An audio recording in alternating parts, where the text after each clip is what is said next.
Hey, welcome to another episode of Conversations with Dr. De Silva. This is a show where your TV show where your voice matters. And people have asked me before. I was like, when I started doing this, are you going to be like another Dr. Phil? And I said, no, so not. I'm not going to be like another talk show either, where they bring celebrities on and they bring on politicians on and athletes on, and once in a blue moon they bring somebody who's done something really spectacular.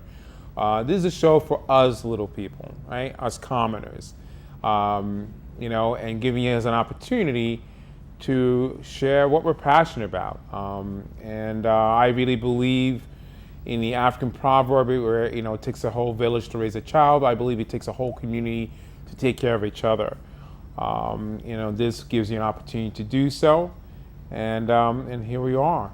So today I'm going to be talking about a topic called love and fear. And the question is love and fear, is it the common denominator for human interaction? And I'm having one of my guests that usually comes here all the time, Haim, who's going to be joining me and having this conversation. And so thank you. Haim, thank you for helping me do this.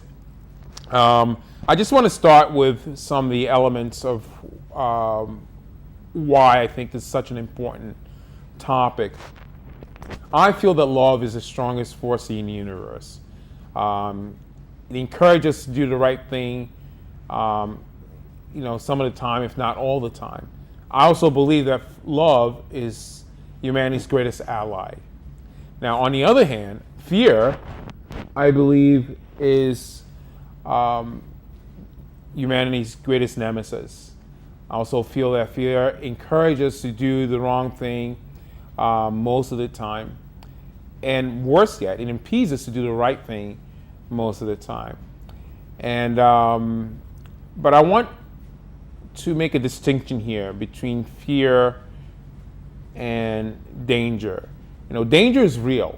Fear is a choice. Fear is a conscious choice that people make. And by the way, the acronym, there's a few acronyms for fear, but there's two ones that I normally like to use. Fear stands for false evidence appearing real, or fear or fantasy experience is real. So I like to use this scenario where you have firemen, right? The firemen are trained to run into a burning building.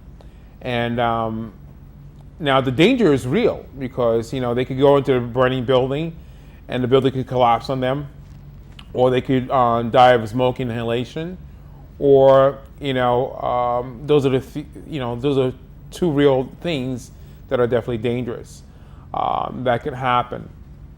Now, they're overcoming their fear, right? They're overcoming the fear of being burned alive, the building collapsing on them, smoke inhalation, and they're able to overcome that fear. So what is that? Is that courage? Love, right? Love that they hear that, they hear the kids in there, screaming and crying, or the animals yelping or whatever it may be. So they made a choice of running into that building and saving those children and saving those animals. And so that is the importance here that I want to discuss tonight, of every decision that we make, no matter how minute or how monumental, has to do based on love or fear. And and that's what we're going to discuss here, and how that could impact, after watching my show tonight, how everything that you do, every decision that you make, as we spoke about on our earlier show with Haim here, decision making, has to do with the common denominator of, is it coming from a place of love or is it coming from a place of fear? And that's what we're going to discuss tonight. So Haim, what are your thoughts about what I just shared with with our audience? First is thank you for giving me the opportunity to be here on your show. It's greatly appreciated. And about the topic, this is two emotions that run our life. Yes. Yeah, one is love and one is fear. Yeah. You mentioned the first, the fear more than love. So I have another acronym for you. Yes, go ahead. It's face everything and rise. Yeah. Now, when it's come to fear, we identify two kind of fear. Yeah. One is real, and the other one is imaginary. And the imaginary control our life. The real fear is like when you go to the jungle and some animal come toward you. That's fear. That's scary. You run for Well, your that's life. danger. That's the distinction I was trying to make beforehand. That's fear. That's scary. When you talk about the firemen, same thing.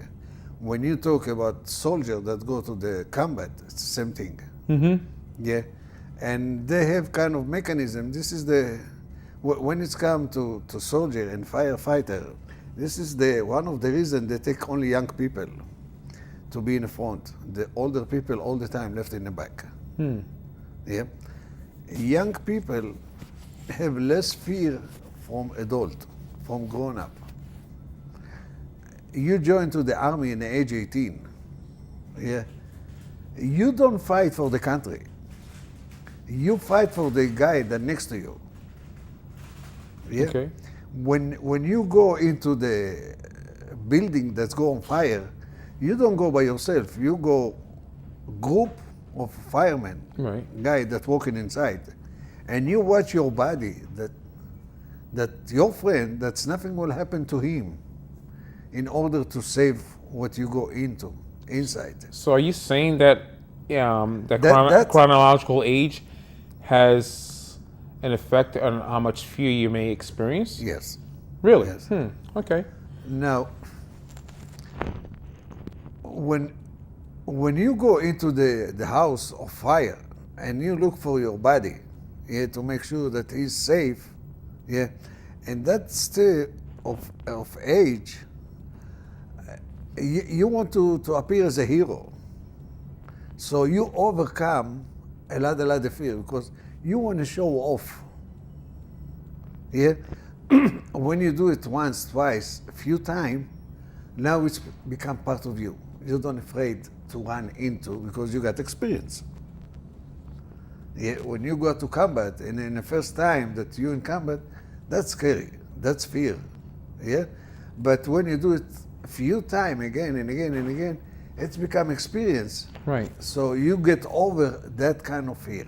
Well, that's what I'm trying to say. That like Now, later on in life, when you're more growing up, first you climb up the hierarchy ladder. So you don't need to face the fire. You become more manager.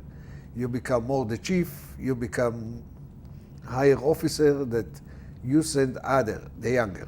And it's known. This is the reason you see only the young in the front. They have less fear. See, I have to question that, and I say that because usually if you from what you're telling me, from experience, the more experience that you have, a more seasoned fireman, as from a younger fireman, it's the first time that they're experiencing, because of the experience that they developed, they're able to experience certain things and be able to react much faster in certain ways, and it's for them, fear is still, I'm sure, an object, but not to the extent of somebody who's never experienced that yet. And I'm only going from what you're telling me. Now, as far as I'm thinking like World War II, and you think of how many, they hire young men because they're stronger, they're faster, they're whatever, and because they're younger. But I don't think it's because it's equated with the amount of fear that they have. You hear stories of, those young boys. There were in Normandy, Operation Overlord, and how many of them were paralyzed by their fear, because this is the first time ever that they may have experienced in, killing somebody else or shooting their weapon and everything else they never experienced before, where the older soldiers and so on have had experience maybe because of other battles that they had or so on, and much more experience that they've had. So I mean, that's something that I question, but what I'm really want to get to the meat of the conversation here is the whole thing about how I like the acronym that you mentioned because it's taking something and making something positive. Again, the distinction that I make between danger and fear is that danger is real. As the example used, when you're in the jungle and a lion is approaching you and so on, you experience fear, but that fear is based on that danger being real. So again, fear is a choice because some people are able to overcome it, while others may be paralyzed by that fear itself. The thing is, what I hope people could come away from tonight's conversation is how everything that we do, every decision that we make, it's either coming from a place of love or coming from a place of fear. If like sometimes we make a decision that like, you know what, I'm not going to do this, or like for example, the other night a friend of mine didn't want to do karaoke. She had never done karaoke before. She was afraid of going on stage, being in front of a whole bunch of people and making a fool of herself, or that people will criticize her or anything else. So that was her. She made a decision to say no because I was coming from a place of fear. Now, if she came from a place of love, where she said, you know what, I'm just going to here have a good time. I'm just going to enjoy it. I'm going to do it with cello. We're going to sing a song together. It's going to be fun and so on. Maybe if she had made a decision from coming from a place of love, maybe she would have had sang and had a good time and build that experience that we talked about, as you talked about in your show, about building experience over a period of time. It builds confidence and you realize it overcomes that fear. So those are the questions that I want people to realize tonight and after tonight, that every decision that they do make, where's it coming from? To stop themselves and say, you know what? Let me think about this. Why am I saying no to this right away? I made a decision this year that I was going to do things that I was going to get out of my comfort zone. We also talked about comfort zone at one point in time, one of the shows that we did prior, and you were talking about that as well. And I said that because I said, you know what? These are opportunities. And it's easy to be in a place where you're comfortable, you're familiar with, and so on. You feel secure. But if I'm able to challenge myself and put myself out of a comfort zone, I'll learn something more about myself and say, you know what? That's coming from a place of fear. And I don't want to be controlled by fear. I want to learn more things about myself. And one thing when I directed the Senior Service Center back in, between 91 and 93, and I learned a lot. I used to love sitting around the senior citizens and hear this wonderful stories that they had. And many of them shared with me, it's not that they had regrets about things that they did, but the regrets of things that they did not do. And that saddened me because now they're here in their twilight years. They don't have many more years left. They don't have the energy or they don't have the opportunities to have, to do those things that perhaps they wish they did. And that saddened me. So I'm glad that they taught me that lesson at an early age, that, I was able to use that lesson and be able to use it in my life. But it only took me, throughout the years I've done certain things, but this year I'm making a conscious effort of really trying to get out of my comfort zone and making decisions about certain things that normally I would instinctively say no to at least pause and say, you know what? Okay, where is this coming from? Oh, it's coming from some form of fear. Okay, it's a choice. I could overcome that. And I come and overcoming from that, just from the fact of overcoming that, it's already a benefit for me. And so that's how, I asked that question about love and fear being the lowest common denomination between every human interaction out there. The example that you gave, it's a good example. It's come from different place. Okay. Yeah, the place that it's come from, it's a self-image. Okay. Yeah. We don't want to damage our self-image because that we build it over time. Yes, okay. Now we build the self-image over time according to other people, not according to you. That is true. Yeah. So you don't want to appear different. Yeah. After you build that for so long. Right. Yeah. That's the fear that you describe. When it's come, the love that attach into that is not much love attached into that, because love is something else. It's a different emotion. Yes. Yeah. Which is mean, I said, you need to love you need to be selfish. When it's come to love, you need to be selfish. From the reason is, it's not you have 2 cookies in a jar and you take them both Okay. because you like cookie. No. You need to feel what is that love in order to share it with other, or to give it to other. Otherwise, what you give? Right. You can give what you don't have. Right. Yeah. Now, when you know how is that feel, now you have that. Now you can share it. So you talk about that girl that don't wanna, she afraid to sing in karaoke. I will do something like that. If I love her and I care for her, I will sing with you. Right. You're not gonna be alone there. Right. I'm gonna be with you. This is the love that I share. Right. And that's exactly what I do. Yeah. I do a duet with them. And she kind of, in some way, the projector of life, which is mean that people that judging, it's going to split between you and her. So she take only half. Interesting. She take only half, but the other half go on you. Right. Yeah. Right. Which is mean, if she do bad, they more focus on you. Right. And that's what happened. I mean, when I met my wife, yeah, I met her in a disco club, and the current wife. So I was dying to learn how to dance. I didn't know. I couldn't move my leg. I just couldn't move my leg. And I took classes, yeah, and today I'm ballroom dancing. Yeah, I'm good. I'm a little bit more than average. I'm not great. Yeah. And when people say, no, I'm not gonna do it, especially men. Female is different story. Yeah.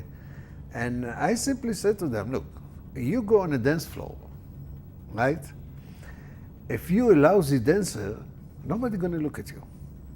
Because look at yourself sitting and watching the people that are dancing. What are you searching? Right. The person that good dancer. Right. If you see somebody that lousy dancer, you don't spend the time on him. Right. You spend your time on the person that nice dance. You want to see more. The same thing with the music. If you're lousy singer, people not gonna spend much time to look at you.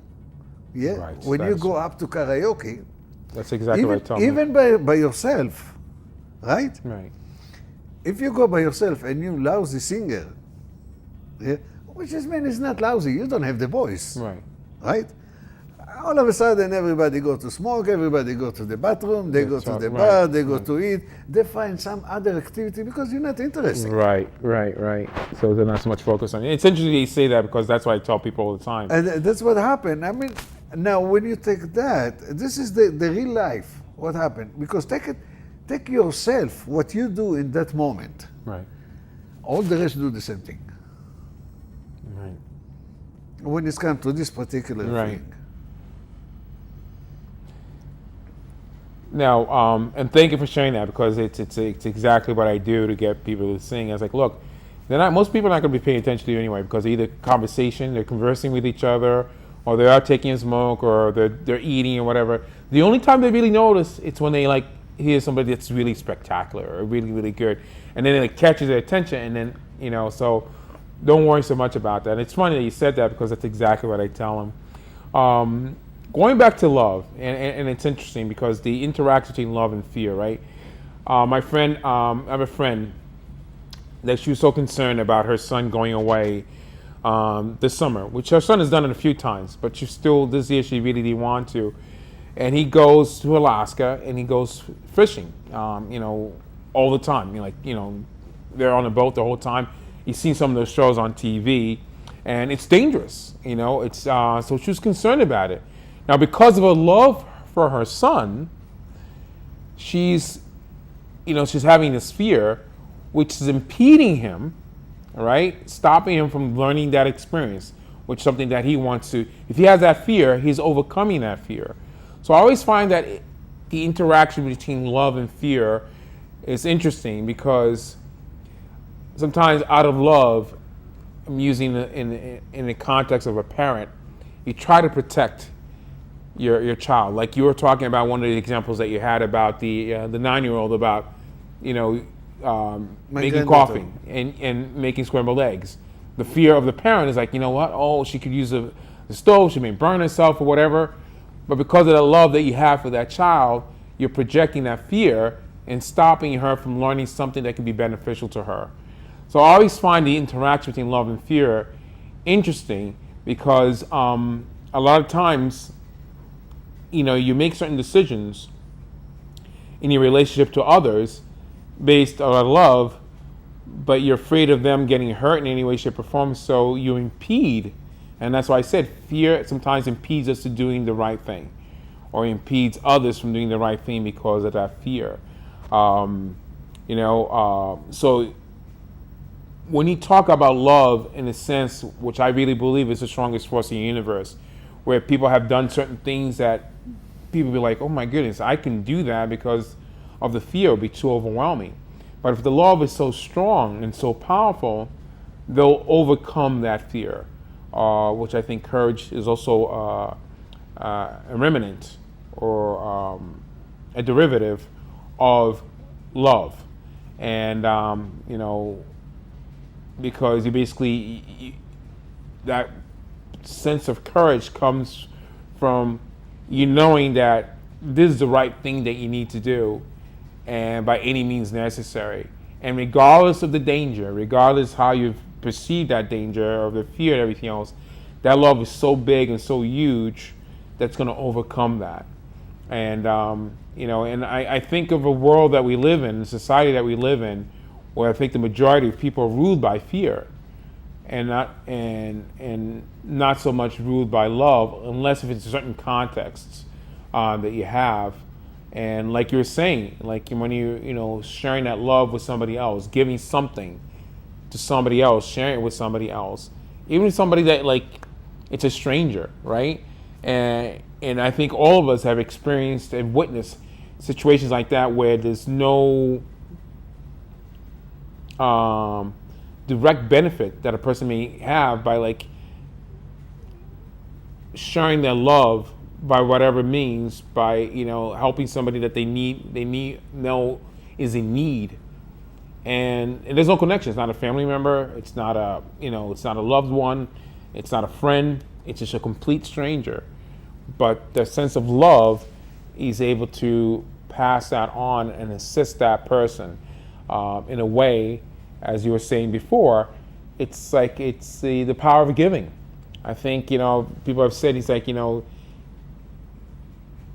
it's better to give than receive, or you get more from giving than receiving. And I've experienced that. I'm sure you have as well as your kids, because you said you're the type of person that you love people and you want to help people. So that's its own reward already in that regards for yourself and for other people that see it that way. I mean, when you feel love, it's a feeling. It's very, very strong. I mean, it's the strongest feeling that people can have. Right. It's the feel of love. Yeah, and what happens is the body releases all kind of chemical that can shed all kind of limitation that you have, that they give you the boost, they run the adrenaline in your body to do something that normally you don't do. Yeah, because we don't have the fear of love 24/7. Right. We have it in small dosage, sometime in a week, sometime in a month, not every day. Because we didn't train to work with our feeling.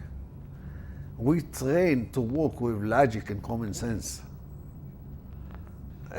makes sense or doesn't make sense. That's gonna what push people to do things in life. Yeah, and it's a right way, it's a wrong way, it's a one way. When you're walking from your heart, it's a different story. You never do the wrong thing when you're walking from your heart. When you're walking from your head, it's a sequence. You measure things, you have different measurement Right. to do things. And love is not there. Love is not come from your head. Love is come from your heart because that's chemical that release in the body that let the release all the stop signs that you have in your head. Yeah, that they move from your head all the logic and the common sense, and you use the feeling. Yeah, and it's very known.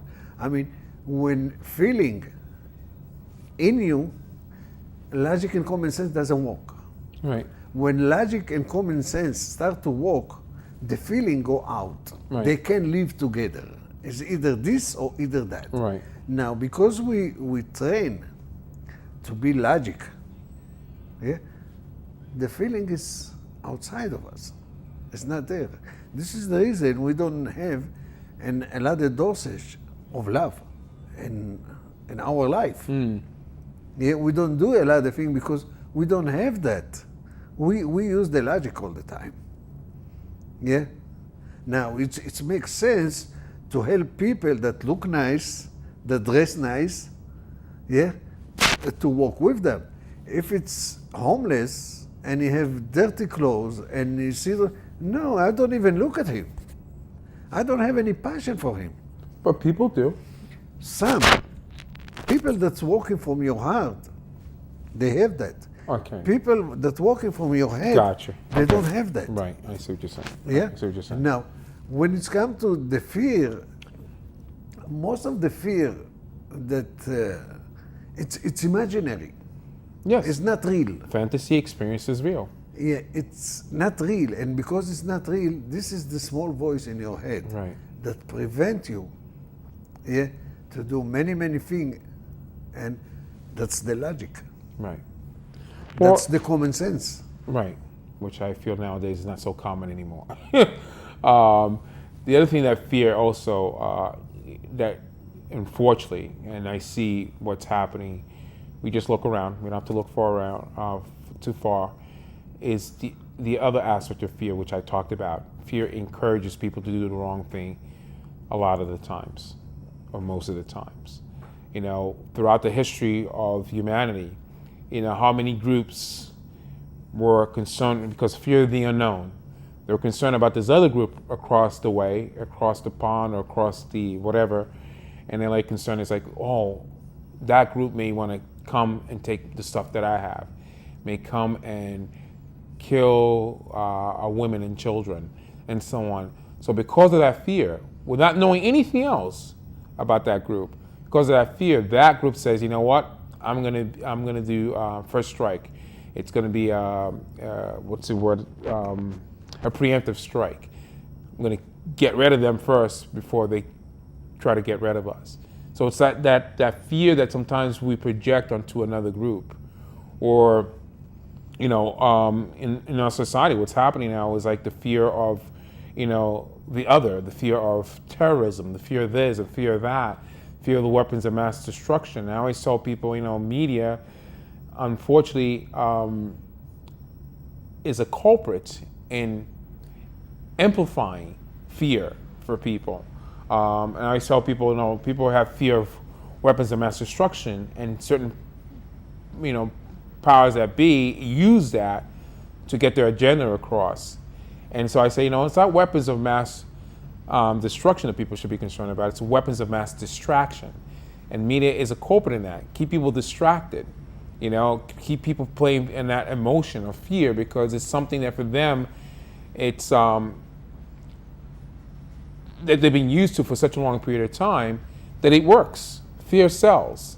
Fears get people elected, and so on. So that's the concern that I also have of what happens, you know, in a society where fear is played in so many different ways, which makes us do certain things that if love was in its place, it would not do that. So again, it's something that